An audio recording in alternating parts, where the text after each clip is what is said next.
before you do anything anyway, typically like we would with any car, you've got to get your base stuff right first, didn't you? And get like it on actuator pressure and get that anywhere near, and then move on.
Accord K24 Turbo.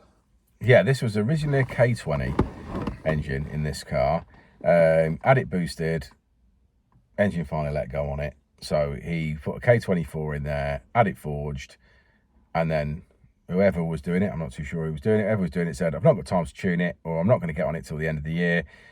So the customer obviously wanted to do it, so he looked us up and gave us a shout. We said, obviously, let's have it here, let's have a look at it, and we'll see what we can do. Obviously, it's always a little bit difficult with, I think, other people's builds. Other people's builds and stuff, so other people have spec'd it and done whatever. But anyway, so we started on 223 brake horsepower, I think is where we started. Was it not around around the 320 mark anyway was where we started.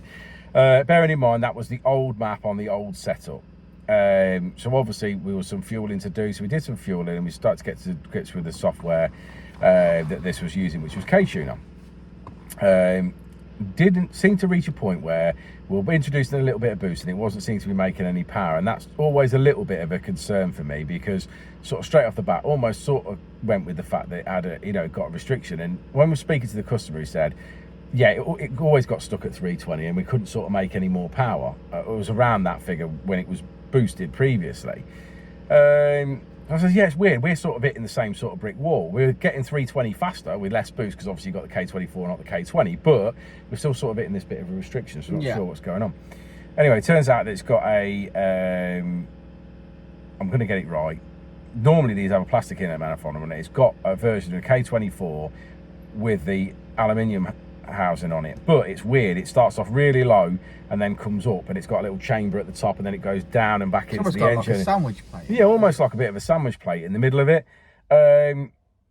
We're sort of saying we weren't sure if that was the restriction or not, and bearing in mind, obviously, you've got to start somewhere, haven't you? Because you always have. So we swapped it over to an FN2 inlet manifold, mated it with a throttle body that was because off this we car. know that FN2's boosted make power. Yes, we had an FN2 one in stock, and I said to him, rather than you buying a £500 manifold or whatever and it not fixing the problem, we've got old K21s here of the FN2s. Is it worth just trying one on it and see if it brings it back to life? Because if that's all it is, then you know, it's an easy sort of fix. So we did that yesterday, modified his boost pipes because obviously it was in a different position. We did run it this morning, and we obviously had made some power, and it did seem like it was responding quite well. There's always been a question over the intercooler a little bit because it's a sort of top and bottom, and it looks like it's been made. It's not one that's been bought. You can sort of tell that. So I was like, okay, well, let's just loop the intercooler out with a straight bit of pipe and just make sure that that's not causing a problem. Didn't increase or didn't decrease at that point. So I'm like, I'm happy the intercooler's okay then. So obviously put that back on, just as a process of elimination in case there was any other issues. We checked the plugs on it, did a compression test on it, just to belt and braces, make sure everything was all right. Plugs looked good, although there were 7 heat rated, so we changed them to 8s. Did a compression test, it was good across the board. So I was happy at that point to start introducing some boost and obviously continuing to tune. And it absolutely responded. Yeah, it totally like as I would expect.